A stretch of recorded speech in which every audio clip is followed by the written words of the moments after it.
Hello, Darin Martineau here. And in this video, I'm going to do a review on the documentary film. It's a docudrama film called The Expert at the Card Table. And this is an incredible film. This is written by Teresa Worm, produced by Nicholas Kronauer. The director is Hans Joachim Butchercipher, and the actors are Jan Euro, Alexander Franzen, Peter Sitten Clark. Uh, it also has guest appearances of Richard Turner, uh, the magicians Richard Turner, Laura London, Guy Hollingworth, and my friend Richard Hatch. So this is going to have to be several videos that I talk about this in review. So this will be video one. Um, First of all, I think it's a great docudrama, and I highly recommend it. I have been doing my own research on Erdnase, and I'm going to talk a little bit about this, but that's for another video because there's so many things. It starts by reading a thread in the forums, online forums. It's like going on for years and years and years, and there's tons and tons of different candidates. So in this film, they talk about some of the different candidates, and they interview people like Richard Hatch and Chris Wasserber and many magicians and many things. So it's docudrama. So it's a documentary, and it's also a part film where they depict Erdnase, and they show him on the train playing cards. They show the different theories of who Erdnase is. I have a tendency to lean towards Richard Hatch, my friend, because when you look at the evidence, it's just his is the most correct. However, there's some interesting theories I want to talk about. Not that I necessarily believe those, but there's some interesting things if you're doing your own research. So I want to start with this is one from Peter Kane, and he thinks he has a theory that the book was written by two people, and Peter Kane and Jerry Sadowitz believed a text found in the Complete Hoyle, which is a book from 1897 by Robert Frederick Foster, uh, has a very similar style to Erdnase. Foster was a member of the Society of American Magicians and could possibly have met Erdnase to assist him with the legerdemain section. So, in this theory uh, by Peter Kane, who's a really was a really great magician, and I've actually done a project which I'll link in this description as well, of the magic of Peter Kane. I did a tribute to him. I've done many things. I have over 200 products now, and we're going to talk about that as we go throughout. But in this interesting theory, I'm not saying this is the one. Like I said, the one that I believe the most is Richard Hatch's, and I'm actually going to interview Richard Hatch in a future video. Okay, so I want you to get all of your questions ready and give them to me on Facebook or in the comments below on this video, because I have a lot of really good questions, which I'm going to talk about some right now and in other videos. So in this theory of Robert Frederick Foster by Peter Kane and Jerry Sadowitz, uh, they believe that from reading the book, they found this very similar uh, linguistic approach from the Complete Hoyle of 1897. It's very similar to Erdnase, and they believe that Robert Frederick Foster could have assisted with the legerdemain section. So if you believe that, that means that maybe two people wrote the book. And this is a very interesting theory because you have the cheating side, the gambling cheating side, and then you have the legerdemain, the magic side. And I've done a project on this. It's a modern take on Erdnase, and I have a product on that as well. And so this is an ongoing project. There's a lot of things. And my mentor, Alan Ackerman, I'm going to actually talk about that at the same time. I know that's for another video, more detailed, but that's his dozen videos on the expert at the card table, and also there's been many other people that have done work on that, video work and book work on Erdnase's magic. Okay, so I want to mention that if he was a cheat, some people think that he's a card cheat, and some people think that he was a magician. But here's my theory and other based on other people's theories as well. If he was a card cheat, he said he wrote the book for the money. If he was a good card cheat, he wouldn't need the money, right? Well, if that kind of, volatile lifestyle, easy money, easy go, if they're constantly gambling, they're throwing the money away.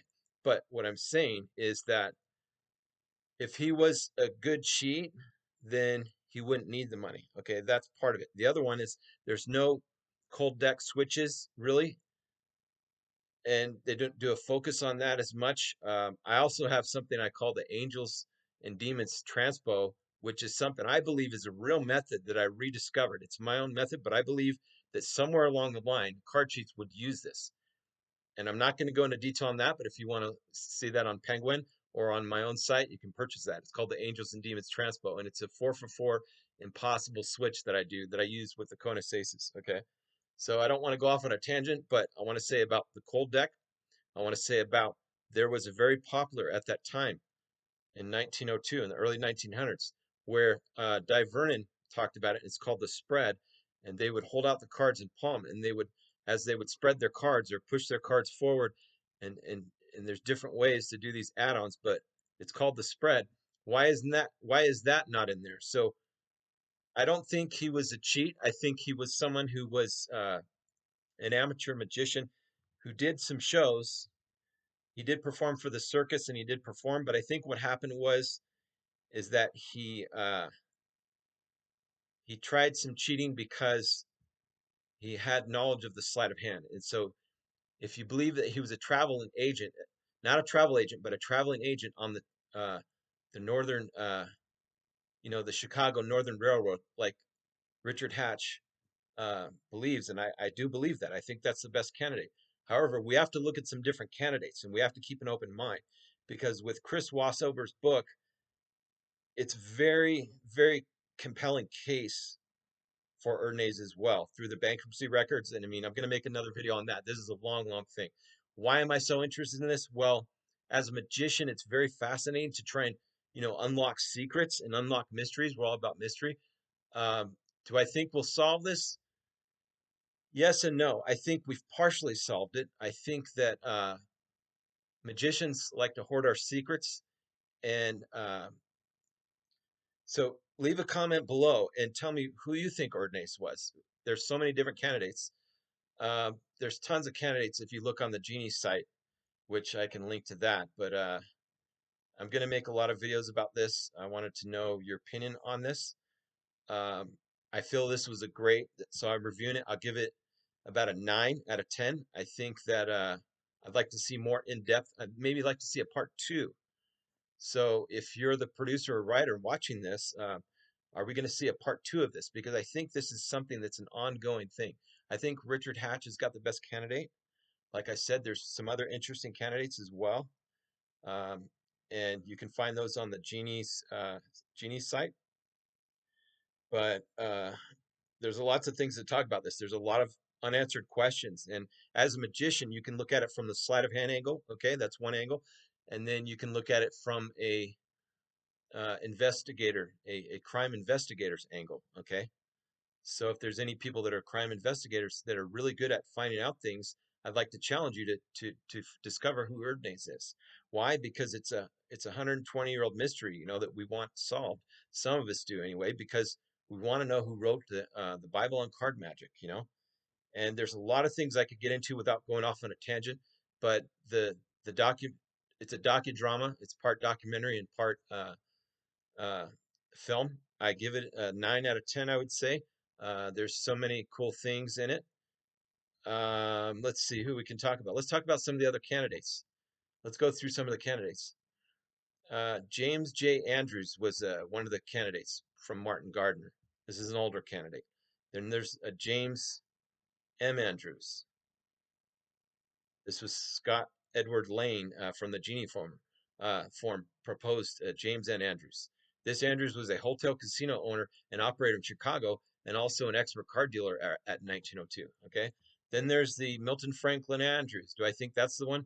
No, he doesn't match the height and et cetera, et cetera. And he's not a murderer, I don't believe. I don't want to believe that, not just because of that, but that one was proposed by Martin Gardner. And then you've got James DeWitt Andrews. This is one of Richard Hatch's former candidates. James DeWitt Andrews was a Chicago lawyer who wrote many manuscripts. Many included the word treatise on the title page, like The Expert at the Card Table. Other candidates researched by Hatch have been a Canadian riverboat captain named E.S. Andrews, a Michigan newspaper publisher named E.S. Andrews, a British engineer named E.S. Andrews, first noted by Mike Perovich, and a William Symes Andrews. I've heard of this William Symes Andrews. He's written a couple books uh, on accoutrements and things like that. Accoutrements are like those cheating devices. Uh, an American electrical engineer, that's William Symes Andrews, an American electrical engineer who wrote a book on magic squares, published in Chicago in around 1908. He discounted all these when he stumbled upon Edwin Summer Andrews while searching for the relationship to Louis Derrypile. There it is right there. That is really, really incredible. I'm really impressed with Richard Hatch. He's done his homework. When you look at all this evidence, it's incredible. I think he's solved this. But some of the other candidates were Wilbert Edgerton Sanders, which I think was that was David Alexander's research. Um, and then there was Todd Carr's E.S. Andrews, who was a swindler, a con man from Chicago, and who would go to businessmen and doctors and appeared to have over $900 just before the publication of The Expert at the Card Table. Todd Carr tracked E.S. Andrews' life through newspaper accounts of his arrests throughout the country. Robert Frederick Foster, we just mentioned that one.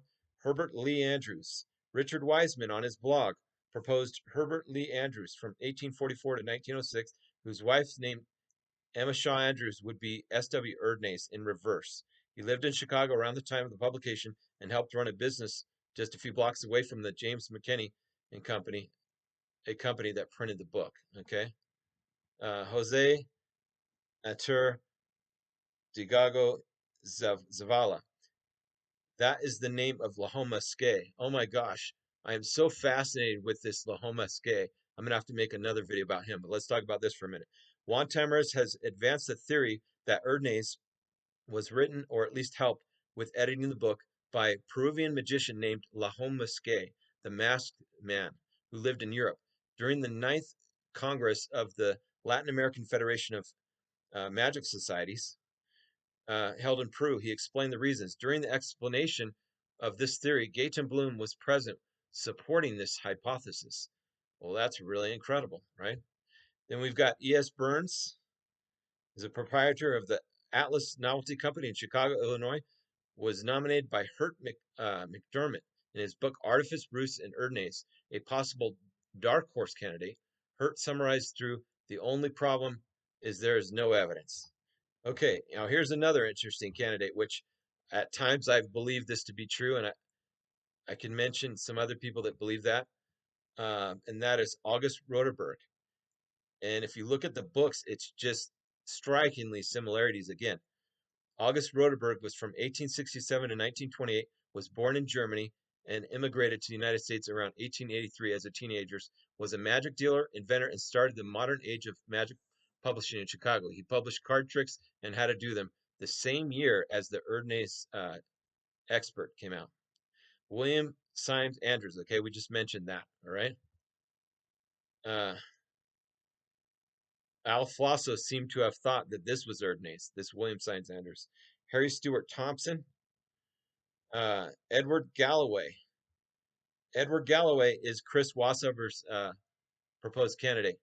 As a typesetter working for James McKinney Company during the time the book was printed, based on his reading of the McKinney bankruptcy files and other research. And he wrote a book about this, which I have read, and it's very compelling. So I want to talk about this, but I'm going to have to make that about another video. So this is my part review, part thing on, we'll call it a rant or a tangent on Erdnase, the film. This is about the mysterious author, and this is the German director, Hans Joachim Bruchercipher, is the one that's made this. So I highly recommend this. In other videos, we will talk more about the candidates, But I do believe that Richard Hatch, uh, my friend, I believe that he has really got the best candidate. But there's a lot of interesting candidates, and there's a lot of research that needs to be done about this.